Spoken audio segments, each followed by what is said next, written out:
The Grappling Hour is brought to you by BioPro Plus, the faster, easier, and safer non-synthetic alternative to painful anti-aging and hormone treatments. Before I walk into the cage, the guy's putting Vaseline on me, and I'm looking right over his shoulder, and I'm like, "That's Tony Ferguson." I'm like, "That's Tony Ferguson right there, sitting right behind this guy." And Tony Ferguson's looking at me. He's like, and I was like, and then the guy's like, "You can walk in the cage now." I'm like, all right, let's go. So I walk into the cage, and then, I'm like, man, that's Tony Ferguson right there. And then URIJAH sitting right on the other side of the cage. And I was like, oh my God, this is crazy. And then the camera's like right in my face. And I was like, oh man, we're big time now. We're for real. Like, let's go.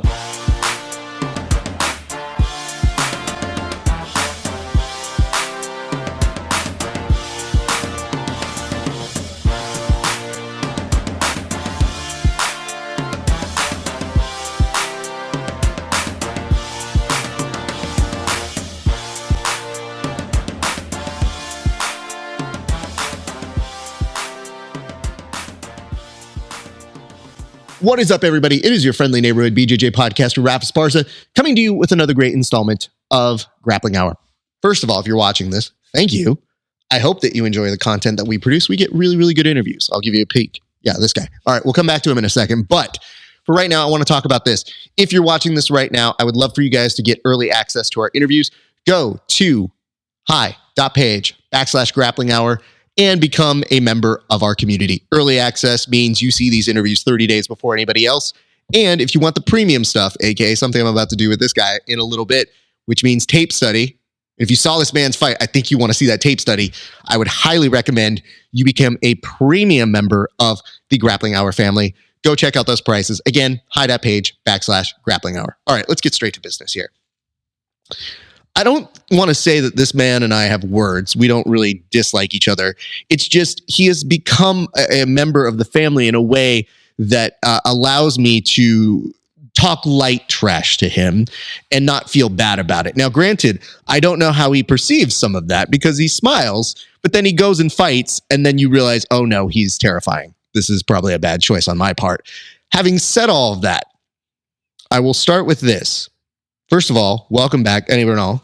Good to see you, sir. Thank you for having me, man. I really appreciate it. Not a problem. Last time we did an interview, we talked about trash talk, right?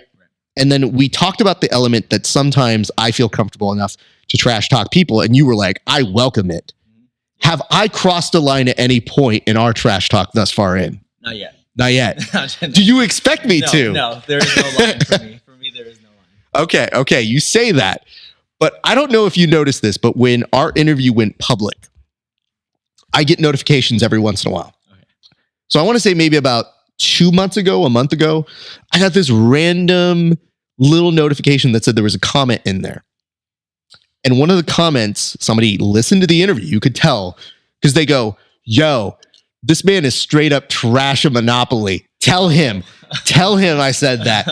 Who said this and why, sir? So that was my cousin's husband. I basically call him my cousin now. We're super close. Colin. So he goes to all my fights, and we're always trash talking. So him and I, we both went to the same high school. Obviously, he went a lot earlier on than I did. But all boys high school, like you get roasted every single day over there, so you learn to deal with it. So that's just how we talk to each other all the time. But I saw that comment. He actually sent it to me. He sent it in our family group chat, and I was like, yeah, I'm pretty sure Ralph's going to see that, and I'm going to hear about it. The worst part about it is that I don't know him, so I don't know if I can participate. And normally, what they tell you for good engagement, what you're supposed to do is you're supposed to give like a thumbs up. Thanks for the comment. Thanks, bro. I was like, I don't know. It came very aggressive.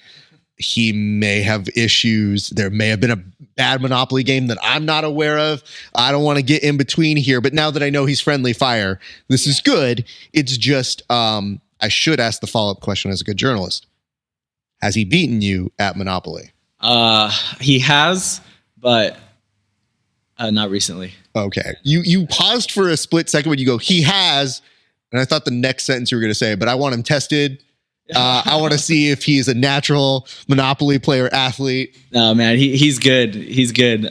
He knows like how to make deals, and I'm not gonna lie, I've taken a few pages out of his book. So, but I know what he looks for now, and so I've gone so into it that I actually like looked up YouTube videos, and like I know that there's books now on how to win in Monopoly. Hold on, yeah. You went to go research this? Yeah, well, yeah, because I don't want to be hearing that. You see the trap chess talk. I don't want to be hearing that all the time, you know. So I want to win. So I get into it, man. I've done some research on there. So yeah, I don't want to lose. I hate losing. I know that. But what is the longest video that you watched to get better on Monopoly? Because here's the thing: YouTube has so many answers, and what I sometimes forget on occasion is that somebody goes, here's 30 minutes to tell you how you can win every Monopoly game you ever play. And I go, I'm not going to watch this. And before I know it, I go, I'm in the third video. How did I go down this series? So there's YouTube kind of has a cool little feature now where on some videos you can see where like it's most replayed, so it'll have like a little like graph. So I'll look for them, and I just go to that spot and I just look for it. Like there's got to be something good right here, so that's what I do. And if it doesn't have that, then I just go to a different video.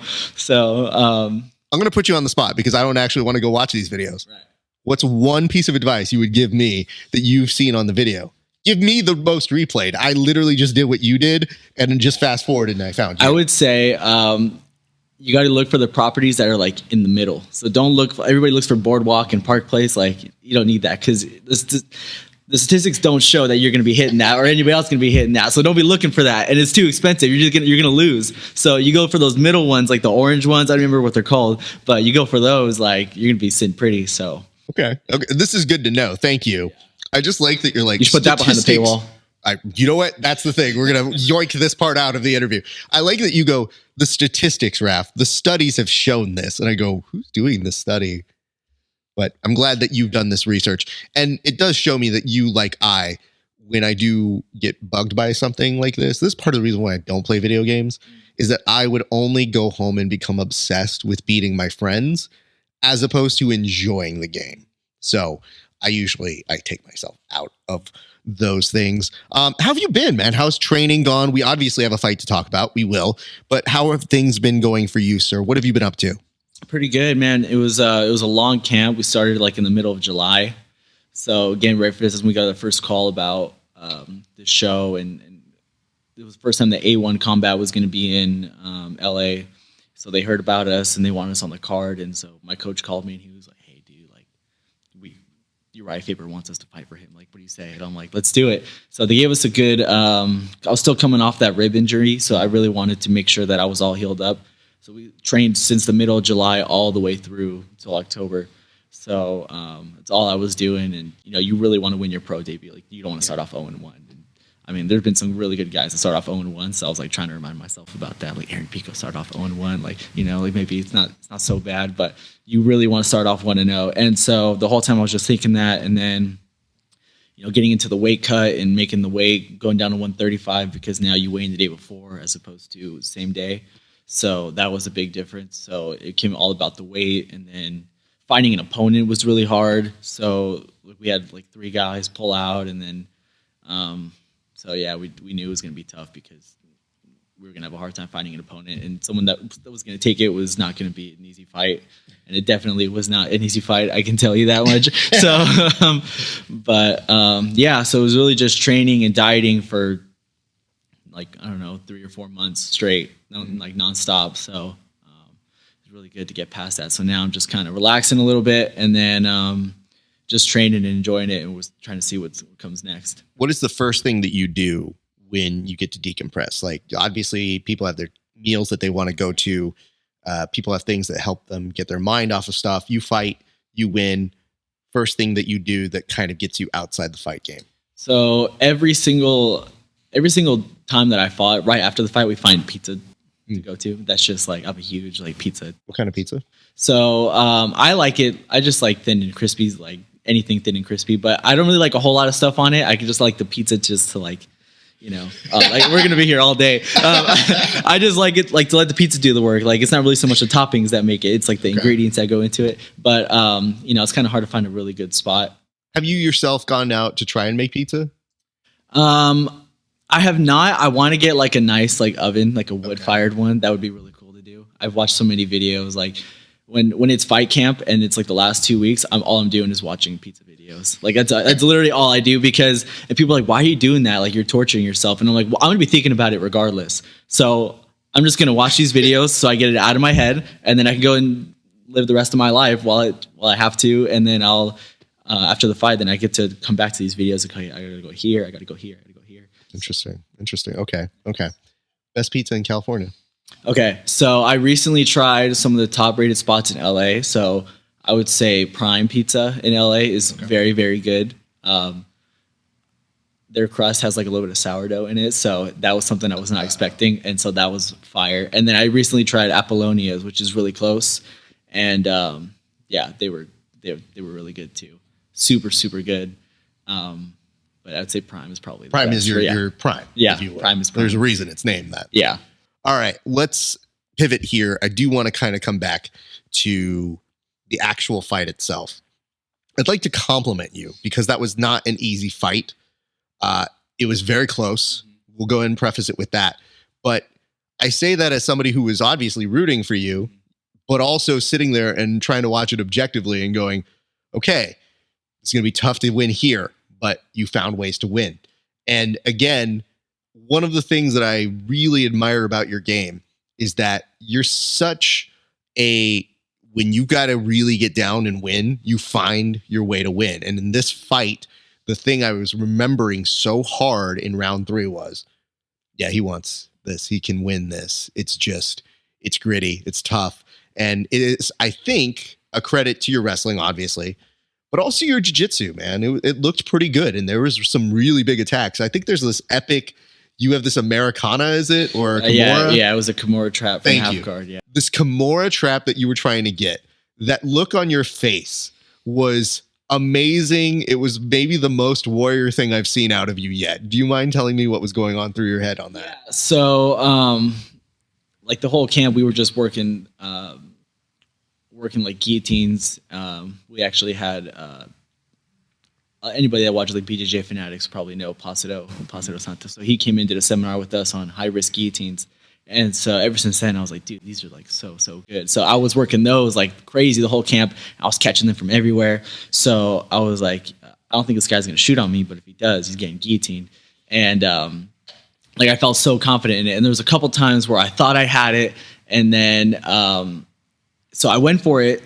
And then he got to like half guard on the other side. And I was, it's kind of hard to finish from half guard on the other side. But I kind of heard him like gurgling. And I knew his chin was compressed down. I'm like, I could hear like it's hard for him to breathe, and then I'm like, dude, I'm just gonna gas my arms out. So I'm gonna let go of this. I'm going straight to the Kimura. So I let go of it. As he pulls his head up, I lock up the Kimura, and I'm like, dude, this is tight. Like I got this. And then so he's gonna roll through, and so I'm trying to like really pinch in on his thigh so he doesn't roll through, and then he rolls over, and I was like, oh my god. So then I tried to take his back, and then he was just so slippery, man. And then he got on top, and I was just out of gas right there. I just emptied the gas tank on that thing. You can see in that picture, dude, I'm putting everything I got into it. Yeah. I'm trying to rip this guy's arm off. And I had a moment where I thought, if I was fighting, what would I have done? Because I'd like to think I would power through. I'd like to think that I'd like eat it and go like, that's fine. It's an arm, whatever. But I've seen fights end like that. So it wasn't for lack of technique or lack of aggression, but it was just, credit to your opponent as well. Like he gritted through that, and he had some great moments throughout as well. Let's stop here because that's getting too much into the actual fight before we get there. But I did want to comment on that, and I did want to acknowledge very briefly before we get into the harder parts of, okay, first things first. You mentioned 135.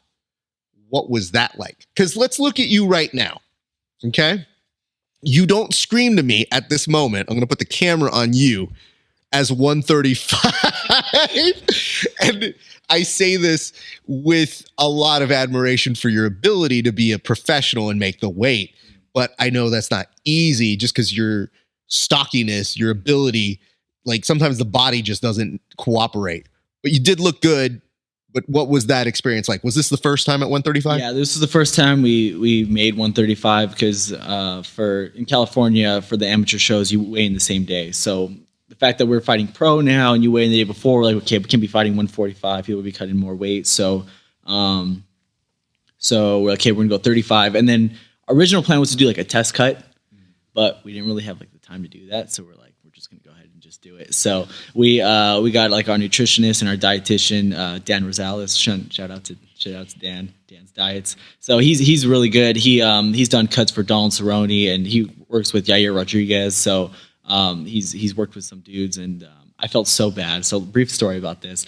So Dan used to actually train at our gym, Ace, like way long ago before I even came around. And so when I was doing my amateur career, he would be like messaging me on Instagram, and he'd be like, "Hey man, you ever need like some meal preps or whatever?" Like, and I just kind of like, I feel so bad, but I kind of like just brushed it off. Like, I don't know who this guy is, you know? And then, so we came time to like, okay, we need to find somebody who's going to help us out. And then Asa, my coach, was like, "Oh, how about Dan?"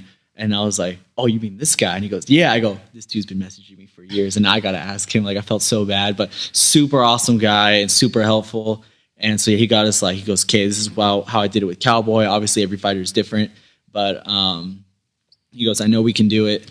And so I just trusted him and did everything he said, everything he told me to do. I just did it, and it worked out really, really well. And yeah, we made the weight pretty good. It was not easy. It took a long time. We wanted to do it nice and slow. But without him, there's no way. I don't know how I would have done it, but he's super awesome. I mean, he was there with me cutting the last few pounds off, like the weigh-in day. So, but yeah, definitely one of the harder things I've done. Like, I look at pictures of myself now on weigh-in day, and I'm like, that does not even look like me. Like, I wouldn't even recognize, like, I wouldn't think that's the same person. Like, it's just so, my face was so sucked in. And, but I mean, I didn't feel like I was going to die. I wasn't happy, but I didn't feel like I was going to die. So I was like, you know, it's good to know that now that I can do it. And like, there's ways I could have definitely done it better. So looking forward, you know, into the future, I don't think it'll be too difficult. I mean, I know it won't be fun, but I don't think it'll be. Yeah. I mean, I say this as somebody who's friendly with Drew Dober, who I have a similar, like, where is this coming from? Drew, all of your abs are already in existence. You can't just cut more weight. And then all of a sudden you look and this tank is fighting in weight divisions that you go, I just don't understand it, but more power to you. I will ask this. 2 questions on the nutrition. 1, what did you lean on most? Because everybody has kind of that food that helps them get through that weight cut. What was the thing that Dan was offering you that was giving you some form of hope or life during those tough times? Everything he makes is pretty good. I would say as it got closer, we started leaning more on like broth. And I remember, like, I never really had it before. So, like, I cracked it open, and I was like, hey, I'm going to take a little sip, see if it's good. Like, see if it's something I'm going to enjoy. Because I'm going to drink it regardless. But let's see if I'm going to enjoy it, if I'm going to have to power through it. And I took a sip, and I was like, this weight cutting shit ain't going to be so bad, man. Like, this is okay. You know, like, I could just drink this. Like, this is fine. So, every time, like, I would go pick up my meals, and he's like, oh, yeah, put some more broth in there. Yes. I get so excited. Like, I put it in I get home, put it in the back of the fridge. I go, nobody drink this. Nobody. This is all for me. I go, if you want to steal one of the meal preps, fine. I get it. Don't touch this. So, but yeah, that broth was probably. I'll tell you this much. We used to have not weight cutting, but we used to have a sponsor that did meals for us. And my wife at a certain point started being like, ooh, that chicken was really good. I was like, what are you doing? And she's like, oh, I just had one of the meals. And I go, that's a sponsorship meal. And she's like, yeah, well, half of what you own is mine. I was like, shit, she's right. Let's say this. I know we asked about pizza because that's your post. So now we talk about going from fight night to the actual fight. What are you ingesting? Because so many people, it's a tricky balance. You don't want to put too much in you. Everybody has a different form. And for your particular weight class, as I'm sure you discovered, even though you make the weight cut, the body is going to adjust differently within these rounds. And we'll talk about it more when we do a tape study of that. But I was curious to know what was like that meal day before like. Yeah, we, let's see. So we weighed in at around like, I think it was like 1 or 2 o'clock, which kind of annoyed me because I always see these weigh-ins done early in the morning. So when they told me it was going to be 1 or 2 o'clock, like in the afternoon, I'm like, why? Like, why can't we just weigh in earlier? So first that was the thing. So, but right after that, you do like the Pedialyte and all that. And so we did that. And then afterwards we went to go, we would just try to keep it simple or similar to like what we do during the meal preps. So just like veggies, and we didn't want to go like super overboard, obviously. And, but yeah, it was really just like steak, chicken, and like some rice and like some veggies. And it was really just like nothing too crazy, but I mean, it was definitely, it had like some fun stuff on there. Like, there was some good like sauce. And do you get to do any hot sauce when this is happening, or is that considered no? I don't know. Honestly, I haven't asked Dan. I'll need to ask him, but, are you a hot sauce partaker? Kinda. Yeah. Sometimes like he seasons it up pretty well. And so it's not like, I don't ever feel like I have to add anything to it. I literally just put it like in the pan with like a little bit of avocado oil and just heat it up like that. And it's good to go. Yeah. So, but I never feel like, this could use a little bit more of this. Because I'll tell you, we're not trying to, listen, Dan, this is not trying to tell you. I'm just telling you from my experience. I can eat the same thing multiple times. Like, I'm a very boring eater, but sometimes a little bit of the hot sauce helps me to not think about the meal prep as much, because when I go home on a Sunday and I start cooking for the week, it cuts to my wife going, "What are you doing with this one?" I was like, "Boring chicken. It's going to have this one's a little lemon. This one's a little bit of like onion or something like that." And then all of a sudden she'll be like, "Well, how do you eat that every day?" And I was like, and I like pull aside like a hot sauce thing and I go, this is the secret. And she looks at me and she goes, "Okay, that does change it." So we've made her a believer in that. My thing is, I read it very briefly on the side and I see the calories and I was like, fuck that. I don't even care. Just put it on. Yeah, no, they're really good. And like, he'll tag me on some stuff on Instagram and like when he gets the meals ready. And so I'll put it on my, I'll repost it. People are like, "That looks amazing." I go, it is pretty good. Yeah. It makes it a lot easier too, because, you don't really see it as like, "Oh, I have to eat this." You're like, it's more like, I only get 2 of these a day. Like, oh God, I wish I could have more. So I'm already hopped back on them, and I look forward to it now. And like now I'll have like 3 a day, and like it'll just be nice just to like have something clean inside of you now. And it's just it's fun. Let's go back to on this one aspect, which is when we last talked, there was discussion of potentially going pro, but also waiting to see an option. The waiting to see the option didn't happen. Obviously, you went pro. What did that feel like? Did you feel like you did want to like try to do one more, or did this feel like the right decision? Because obviously the result was good, so that's not the issue. It's just, did you feel like, I would have liked that closure, but now I don't care, or I'm good? Yeah, I mean, we wanted that California state title just because we were so close, and it's such a nice belt, dude. Like it's beautiful. And so, and like, I remember my first amateur fight, there was a state title fight on the card, and I was like, dude, that thing is sweet. Like, I wouldn't get one of those, but I was like, California's a big state, man. There's a lot of 145ers here. I don't know. So we got really close, and so we were waiting for that to happen. And then we were told that the 145-pound champ was going to go pro, and so okay, so we'll fight for the vacant belt.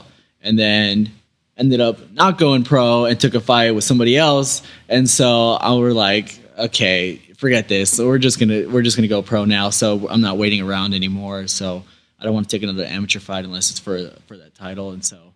And then like I signed to do the show, and like 2 weeks out from my fight, my first pro fight, they go, "Hey, you want to fight for the 145-pound state title?" And I go, no.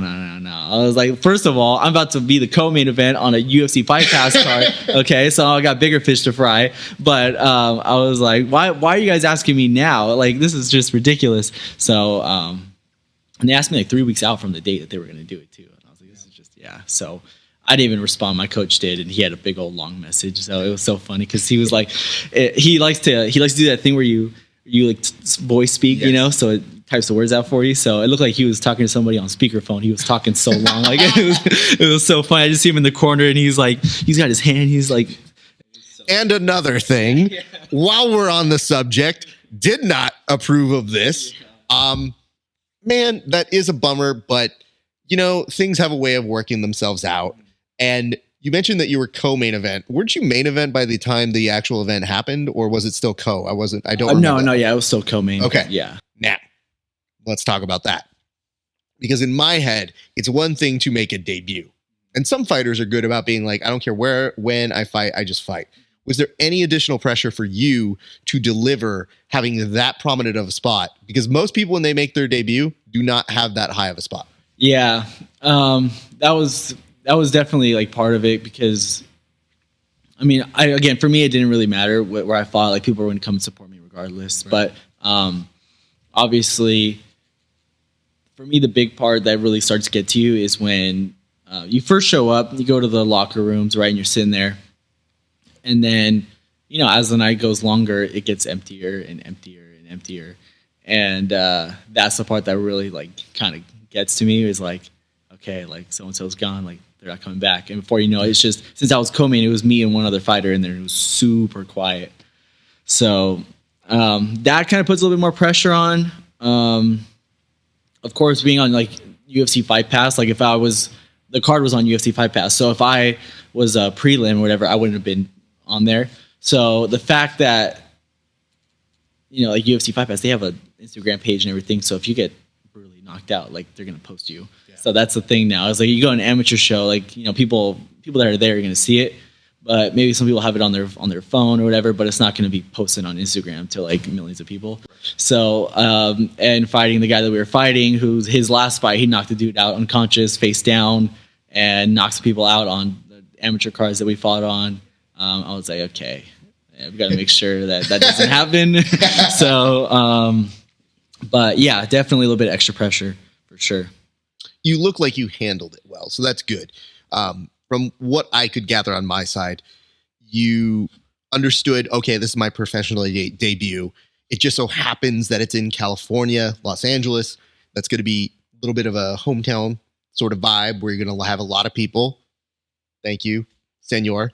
I like the idea that your dad worked his magic again here, because they did acknowledge that, I believe, in the commentary, and they did say this is your county, and you could hear it. I'm pretty sure your dad, and I don't want to put words in mouth, but somewhere north of 200 tickets here, it would appear. Yeah, I mean, I never got a final count, but there was definitely, after the fight, there was so many people there that I was like, I haven't seen you since I was a little kid. Like, like, that's really, oh my God, no way, they're here. And I was like, oh my gosh, there's people that I graduated from in, like, middle school that I haven't seen them since then. And then it was, but yeah, my dad definitely went all out, and he tells everybody, like, okay, we were literally just at Benihana's the other day for my brother's birthday. Happy late birthday, Raymond. And so at Benihana's, you know, like, it's like the hibachi place where the chef cooks in front of you and all that. So a lot of times you're sharing a table with, like, a couple other people, like some strangers or whatever. So we were getting all into it. My brother and my sister and I, we were getting all into it. We were just, like, cheering, like, super loud, just making a scene. And so then the other people at our table started playing along with us too. We were all cheering really loud. And then so my dad's like, okay. And he leans over and he goes, this is his classic line that he starts everything off with. He goes, hey, do you like fights? Like, you like MMA fights? My son over there. And I felt so bad, because I'm like, here we are for my brother's birthday, you know, and my dad's like, hey, you like fights, you know? And so it starts talking about me. But I mean, that's just how he does. He's always working nonstop to, like, get word about me. And honestly, I don't even know if I'd be right here right now, because he gets the word out about me so much, and people, you know, they buy a bunch of tickets. So that's kind of how I got my name out there. So it's really, really a big credit to my dad too, as much as anything. He really goes all out. So I know I gave him a shout out on the last one, but I got to give him another one. I mean, I know he'll be watching. I know that for sure, because when I told him, I was like, hey, here's how this works. Here's how, 30 days it'll go up and all that. And he was like, good. And then when the 30 days hit, just because I know how hard he works to do this sort of stuff, and I know he wants to see his stuff, I was like, here's the link. It just went up. And he's like, oh my God, you remembered. I was like, I have copious notes. I make sure that, like, if I hear a dad does a lot of work, I know it'll mean a lot to them. So if they connect to us and they look out for us, we look out for them. So he was very good. And I just, I realized, I'm like, these are good moments. We should want to celebrate the good moments. And so it doesn't hurt to be like, hey, I know you want to see it. Plus, I'm sure you saw the clip that we did of that.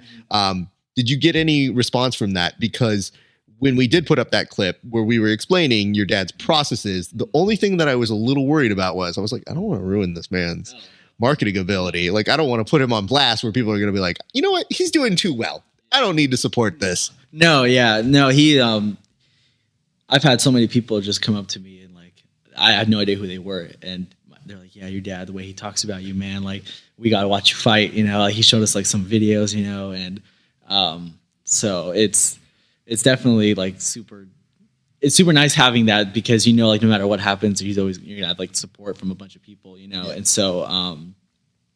so yeah, I can't be more grateful for that. Cause it's just, it leaves me speechless, man. Like it's pretty dope. It is great. Do you wish that you could recover faster from workouts or training? Do you wish you had the same energy, power, stamina, and drive that you used to? Every year after puberty, your growth hormone decreases, sometimes by as much as 50%. And spoiler, it doesn't come back. It doesn't matter how in shape you are or how good your diet is. Just like death, taxes, and sequels to The Fast and the Furious, they're gonna happen, whether you like it or not. But Raph, how does this affect me, a young jiu-jitsu practitioner who believes he will never get old? Well, growth hormone decreases can cause poor workout performance, slow workout and injury recovery, chronic fatigue, mood swings, depression, body fat, low libido, poor sleep, and a lot more. Though frankly, if you're asking me, that sounds like plenty. That's where BioPro Plus comes in. BioPro Plus is the first of its kind 100% non-synthetic alternative to prescription HGH growth hormone treatments. It immediately replaces what your body is not getting, and it does it naturally without the needles, nasty side effects, or the expensive costs of typical synthetic growth hormone treatments. BioPro Plus is not a synthetic drug, so it won't shut off your natural production or cause you to pop on any drug tests. Wink, ADCC competitors. Since 2009, BioPro Plus was only available through doctors, but not anymore. Now you can get BioPro Plus shipped directly to you. No doctor visits, no blood work, no pharmacy. If you're serious about your training, and I hope that you are, go to Bioprotein Tech and use the promo code GRAPPLINGHOUR for we're giving them $30 off to our idiots. Okay, it's their money. Go to Bioprotein Tech and use the code GRAPPLINGHOUR for $30 off. So go check out BioPro Plus today before your competition does. I want to ask this. So now we get into the fight. You mentioned everybody's kind of depleting. You know, it's like 2 people left in the room. But you make your walk out. You look good. And when you get out there, it is your pro debut. You do have a smart version of, okay, I know what the pressure is, but I'm going to do my game. Tell me a little bit about how it felt to be out there, and tell me what is one of the things that you felt like you learned the most in this fight. Yeah, so just like a little bit before that. So basically going from the locker room to the cage was a whole story in itself. So they tell us it's at Commerce Casino, and we're in the actual hotel. We're warming up in the hotel. They go, when it's 2 fights before you, you're going to walk downstairs. We're going to put you in a shuttle, and then we're going to shuttle you over to the fight area.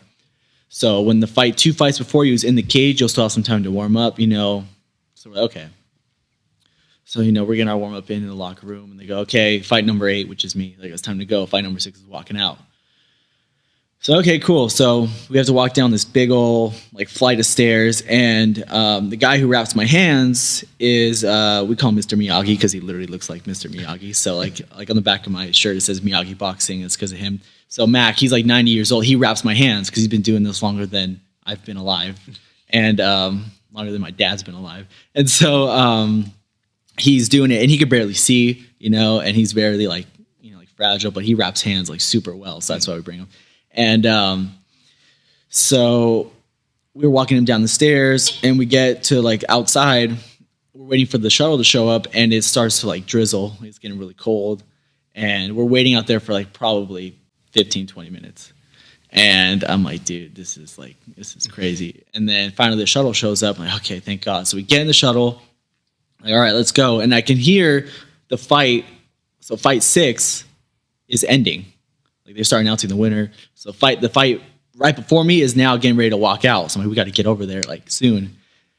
And then, so we're sitting in the van. They go, oh, we have to wait because somebody from the commission needs to like accompany us over there. So now we're sitting in the van for like 20 minutes 20 minutes, I'm sitting in the van just like this. Like I have my gloves on, like my hoodie's on, you know, and I'm like trying to stay warm. And I'm like freaking, I'm like, can we just get over there, dude? Like, please. And I'm listening to everybody cheering. And then I was like, dude. So then we're waiting there. And then finally, I see the guy from the commission walking towards the van. I'm like, oh, finally, thank God. And then Mac, dude, or Miyagi, he's sitting there. He goes, can we hurry this up? I gotta take a shit. And I was like, oh, dude, no. Like, I really hope he's joking. Like, I really hope he's joking. And then he goes, no, actually, like, I'm like, fuck, okay. So the guy that was with us, Mitch, he goes, okay, so now they got to get him out of the van and walk him back upstairs. So we had to go without him. But so then we finally get to the fight area, and the fight right before me was over. And so it had just ended. So they're getting ready to like announce the winner and everything. And so like I'm trying to hit pads, and I'm hitting pads like right next to the bar. Like people are buying drinks, they're seeing me like warm up, and then like, all right, fight 8, let's go. So I was blue corner, so I walked out first, and my coach was like in my face, like yelling at me. He goes, you got to get your head right, you know, like don't worry about all this other nonsense that just happened, you know. And so I'm just trying to like process everything and just trying to relax. And then the way they had us walk out was we're like right amongst all the fans. So like my sister and my cousin show up, and I could tell they've been drinking like crazy. They come up to me like, oh, let's go. I'm like literally about to walk out like 5 seconds later. So I already apologized to my cousin Kiara for this, but like she came up to me and hugged me, and I like pushed her off me because I'm like, I gotta walk to the damn cage. Yeah. So but she said she didn't even notice, so it's okay. But yeah, so now walking to the cage, and then and so I finally, you know, I get in there. Okay, I'm just trying to like get comfortable. Oh, before I walk into the cage, the guy's putting Vaseline on me, and I'm looking right over his shoulder, and I'm like, that's Tony Ferguson. I'm like, that's Tony Ferguson right there, sitting right behind this guy. And Tony Ferguson's looking at me. He's like, and I was like, and then the guy's like, you can walk in the cage now. I'm like, all right, let's go. So I walk into the cage, and then, you know, I'm like, man, that's Tony Ferguson right there. And then Uriah Faber's sitting right on the other side of the cage. And I was like, oh my God, this is crazy. And then the camera's like right in my face. And I was like, oh man, we're big time now. We're for real. Like, let's go. So I felt pretty comfortable in there though, because it's pretty similar feeling, you know, just being into the cage like that. So that wasn't so bad. And then once he walked in, I was like, okay, well, yeah, he put a lot of weight back on, I could see. So, but no, yeah, I felt really comfortable in there.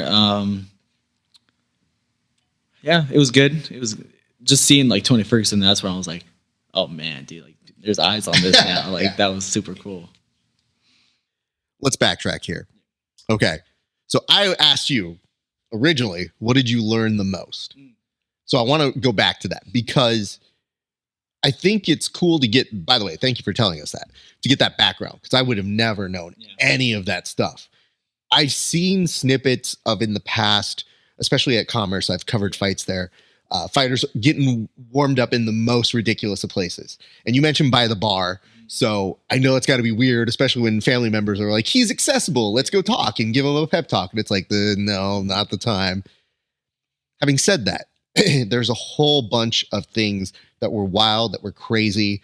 I know from what I saw that you leveled up in that fight.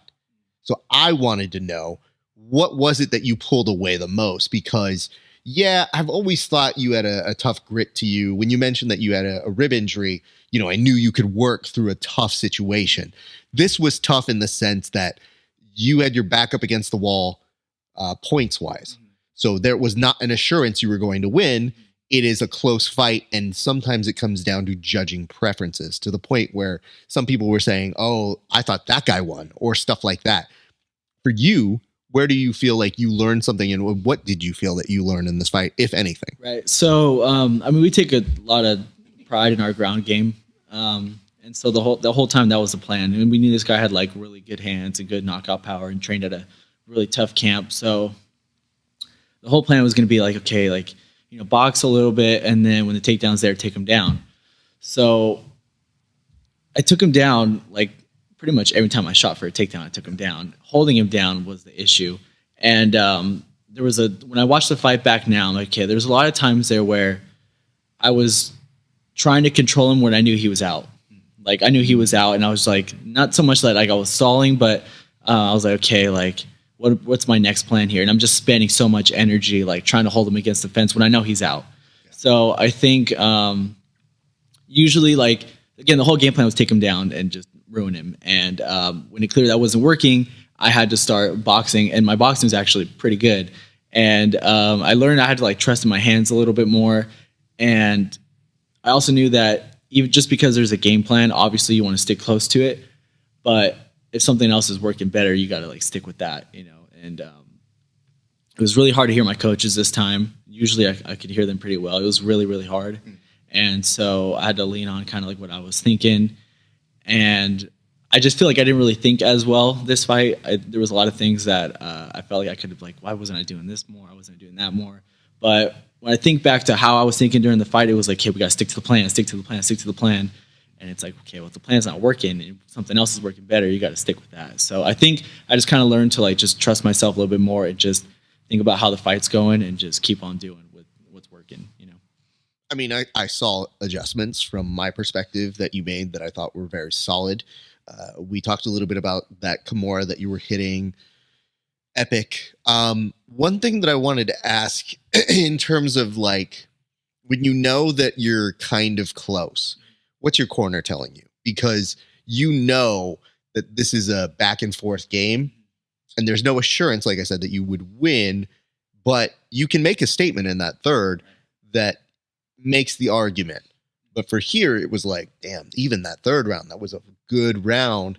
However, what adjustments do you feel like they gave you that you kind of had like, okay, I see this now that I can hear you and we can talk, and that was missing information that I didn't have? Yeah. So, to be honest, I don't really remember what they told me. It was all like, it felt like a movie where everything, you just hear like a loud, like ringing sound, and I'm just trying to like get my breath back. And I do remember after the second round, going into the third round, they said, okay, we think you won the first round.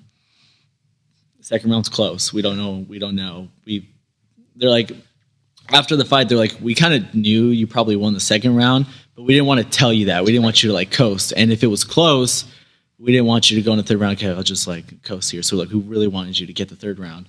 And then so I was like, okay, so that I do remember. Now, between the first and second round, I don't remember anything. I don't remember what they told me. I don't remember what the advice was. I think I just remember Tim coming in and being like, that was a good round. Good job. Probably said like, take him down again. I really don't remember, but whatever it was, it worked because I feel like I did okay that second round, especially when I watch it back. We'll talk about that. Yeah, in the separate segment, yeah. But they always told me, like going into it, they go, listen, if you're behind, we're going to tell you you're behind. If it's close, we're going to tell you it's close. Like, we're never going to be here to like sugarcoat you, tell you to coast. Like, that's never, if you're winning the fight, you're dominating them. Let's say you have 2 10-8 rounds. We're going to tell you to finish them. We're not going to tell you, hey, you know, play it safe. It's just not the way we do things. Yeah. So, yeah, but it's a clear message for sure. And I wish I would have like followed up on it a little bit better. But I mean, you know, it was good. So, well, it's got to be pretty dope to be made into a takedown robot and able to do it, because I feel like in jiu-jitsu, takedowns can happen. They are easier to do on jiu-jitsu folks. When you go into MMA, there's a lot of factors that go into that. So I do have an appreciation for those who can successfully pull those off. And it looked like they put a program in you. You were built to get takedowns, and no matter what it was, you were going to find your way into those things. And even when it was like, okay, the control's a little off here, you would make those adjustments. And I have to say, one thing that I felt like I could experience from my perspective was, you know, we got the chance to roll. So when I saw you do the stuff, I wasn't worried. I was like, oh, I know how he does this. Oh, I know how he goes from this position to this position, you know, and having that experience actually made me way more loose in how I watched it. Cause I go, all right, I'd like to be done, but he's good here. Oh, he's going to be just fine here. So I felt like I had a little bit of an insight into what it is that you do. And I thought it was really dope for people, especially on this platform, to get to see you in that realm. So let's just say this. When the fight is this close, when does the relief kick in? Is it knowing that your corner says, we feel very confidently you have this? Is it you being like, I know we have this. Is it, I got to wait until the scorecard happens? And then sometimes is it even after that? Well, I was, in my mind, I was like, okay, I knew that I had lost a round, like that third round, I knew I had lost it, after he hit me in the head, like for like the 30th time. And so, and I didn't hear the clapper. And so I was like, okay, everything in my mind was just get up and don't let this be a 10-8. That's the only thing. I was like, you don't want to lose because this was a 10-8.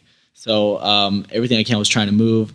The referee, who to his credit, was giving me every single chance, because there was definitely a couple spots in there where I could have just covered up and then it would have been a TKO. Yeah. Like if I just covered up, and then I never felt like I was like getting rocked or anything, but I knew it looked really bad. And the referee's telling me to move. So anytime he told me to do something, I did something. And I looked at him, I'm like, I'm fine. I literally told him, I'm like, I'm fine. I'm okay. Yeah. And so, and then at the very end, when I got up, I was like, okay, like I felt pretty good. Like, I was able to get up, and I had a couple of really good submission attempts that were really close. I was like, maybe, it's not a 10-8, but I was just really, I hate ending bad. Like when I roll, when I'm doing pads, like anything, I hate ending on a bad note. And so for me, like ending on that, the way it ended, I was like not happy with myself. My coaches were like, you got to at least like pretend that, that you won. You got to walk around with your hands up or whatever. And I was like, bro, I just can't. Like, I'm not happy with how that ended. And so they luckily the judges saw, they all gave me the second round, and two of them didn't have it a 10-8 at the end. So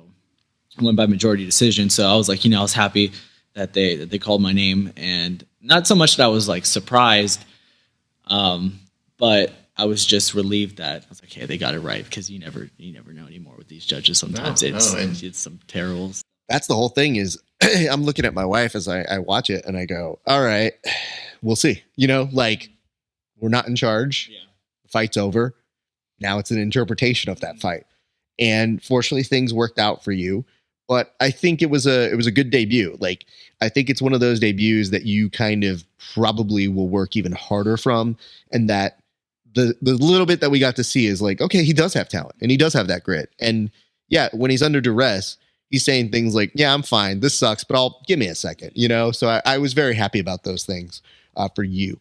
I guess the question is now, what next? Like, what happens as a result of this, or maybe what being kind of in the cards for you coming up very soon? Yeah. So you're right. Faber he came and talked to us afterwards, and he was really impressed or happy with how everything went. And so that was cool. He grabbed me and my opponent after the fight, and he was like, listen, like, you guys, that was a great fight. Like, that was an absolute war. We're so cool to watch that. And he goes, but you guys have to be a little bit smarter with your matchmaking, because you guys, being as talented as you are, should not be fighting each other so early on in your careers. Like, this isn't a fight you take your first or second fight in, and I was like, dude, like literally nobody else was taking this fight. Like, I don't know what I'm supposed to do here. Like, I'm not going to go out there searching for cans. Like, you know what I mean? Like, it's not like, but I was like, I take the fight with whoever they give me. Like, I've never, so, but, so that was pretty cool. So he was really happy with how everything went. So we did sign a 4-fight deal with him. And so we're really excited about that. And it looks like right now, I think they're looking to do a card in Long Beach in March, I think. So definitely would want to be on that. So like everything still feels really good. Like my cardio is still really good. I didn't take any like big injuries, nothing.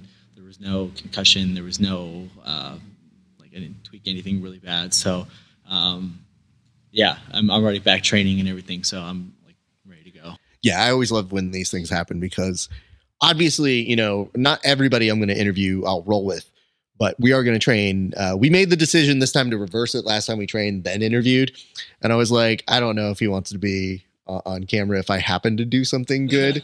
Afterwards, he just told us, he's like, I don't like ending on a downbeat. And I'm like, oh shit, I better let him win. Okay. But I wouldn't do that. What I would say though is that when you are in that element and you do get those assurances like, hey, your work is good. Hey, we want to see you do more. Maybe this isn't the fight we would have given you to begin with. Sure. But at this point, you know, you're showing them you're a serious professional that is going to show up and give you a good fight. So I think they're going to get their money's worth. I think they'll be fine. It's just like you mentioned, whenever we do the reach out though, and I say like, hey, when do you want to interview? And also, I understand if you don't want to train like tomorrow, so take some time. But then you were just like, yeah, no, I'm down to fucking train and do this. And I was like, I know. I don't know if you have injuries. Don't forget, you showed up with a rib injury and fought a fight. And then even then, it was like, nah, let's let him recover for a little bit, kind of a thing. Yeah, and I'm just glad we were able to like find, because I knew like we were gonna set this up, and I was like, well, like the holidays would be coming up pretty soon, like people are gonna be traveling and stuff, and so but I'm really glad like we were able to set something up here, because our gyms aren't that close to each other. So. No, and we had to pick a Sunday. We have to pick time, and you were so kind to come up this way. You know, I was doing a fight companion here the night before, so I had all of my equipment here. The only missing ingredient is the travel. And so you were kind enough to find time in your schedule. And like I said, last time I came with good insight about your game, and I felt like it was a really fun role. And I seek those roles out. Like I like people who have specializations in things that really challenge me. And I remember telling some of the guys after we rolled, you know, I told them, I was like, you know, they don't know you, but I go, you probably should start learning him. And they're like, really? I was like, yeah. I go, it was a tough role. It definitely made me have to think a lot in different ways, because you're not even in your final form. I, however, am pretty like, this is where it's going to end. But for me, I like experiencing like, oh yeah, he has this is developing, or he has this is his money. So like seeing you work very well from turtle, you don't waste time, you know, seeing you from how you pressure, you're very good with it and consistent on that. So to me, I'm like, yeah, I'll wait a few days to get more training in if it means that. But then once I saw that you were out partying at weddings, I was like, I think he's doing okay. I don't think he's hurting too bad. But, you know, we say those things with all due respect to the fact that I did tell you were going to get powerbombed through a table. Unfortunately, these are my tables. I really wish someone would provide me with the table. It would make it so much easier because this, I don't even know how you're supposed to do it. I was told you're supposed to like pre-cut these things or something like that. That's how they do it. Yeah, it is how they do it. But you know what? You know who's never done it? Me. Yeah, me either. So that's how we do that. But I told him, I was like, yeah. Just survive the fight so I can put you through a table. But I have very much enjoyed getting to hear about what's been happening. Obviously, I want to give you time to shout out sponsors and everybody. But I do want to thank you in advance for making the way up here and getting in some good training, because I know it'll be good. It'll be fun. And I'm hoping to pick your brain on a couple of the things. But we're actually going to watch his fight. If you guys aren't a premium member, we hope that you sign up for it, because there's a few questions I have. And I do notice one thing. After your fight, you put up a clip of the combinations that you were doing. And I really want to talk out some of those, because it shows me a nice evolution of your game. So I hope if you guys want to check that out, HY.PAGE/grappling hour. It is going to be in our premium section. So that's going to be a lot of fun. But I want to turn the camera over to you, sir. That is your camera right there. Go ahead and tell the people that you would like to thank for helping to get you set for this fight, sir. Yeah, I just want to thank, of course, I want to thank Ace Jiu-Jitsu. Especially want to thank out some of my main training partners, Cole Kelly, Kyle Dang. I mean, there's so many people there to thank, but there's two boys there, 13 and 14 years old. So Ty and Tian Nguyen, they're like the next upcoming. People like to compare them to like the next version of the Rotolo brothers. So you know, those two guys, they're giving me issues now, and they're 13 and 14 years old, and it's really scary. So I definitely want to give them a shout out. Because they were with me all the time, just every single time, just giving me solid rounds. And so big shout out to you guys and everybody at Ace Jiu-Jitsu, especially Tim and Asa. We give a big shout out to Dan Rosales, Dan's Diet. I definitely would not have been able to make it to fight night in the shape that I was without you. So thank you, buddy. Really appreciate it. And then just all my sponsors, One Bad Toy Factory, Vision X. Vision X made all of our shirts and everything. They did a really, really good job. So did they make the sweater? Yeah, they made the hoodie. So it's dope. Yeah. So So yeah, shout out to them, and just like, of course, my dad and all my entire support system too. You guys will make this make it doable, because there's no way I'd be able to get up early in the mornings and do all that without you guys, motivating me. So big shout out to everybody, and shout out to all my students too that I teach at ACE. You guys are awesome. It's so cool seeing the little ones out there and supporting me and cheering me on. Like that's just so awesome. So appreciate you guys. That's what's up. Eddie, I want to tell you, man, super proud of you. Excellent debut. It bodes well for what's coming in your future. Glad they signed you to a 4-fight deal. That means we get to see you pretty frequently, get your career elevated. But I always felt like one of the best things about going to amateur fights is having an eye and an ear out for stuff. And obviously, it's easy to see that you fight well, but it's also very warm and great to know that you're a pretty good person and that you're a pretty upstanding guy. Like, you take care of your team, you want to put on for your team, you are doing that. But then interpersonally on my side, very nice, very kind, very professional, and most people wouldn't even come all the way up here. So it does mean a lot that you would actually make your way up this way. I appreciate you having me, man. Giving me an outlet to get word about what I'm doing in my gym and all that. I can't tell you how much that means to me. Absolutely. It's very nice. I'm very sorry I'm going to put you into figure 4. So my apologies. Ladies and gents, I hope that you enjoyed this interview. Again, much appreciation to you guys. If you want to see the actual thing, the whole us talking, just go to the other video up above and it will show you guys the premium. That is for our premium members. So my appreciation to you guys. It's been a great day for grappling. We'll see you back on the mats.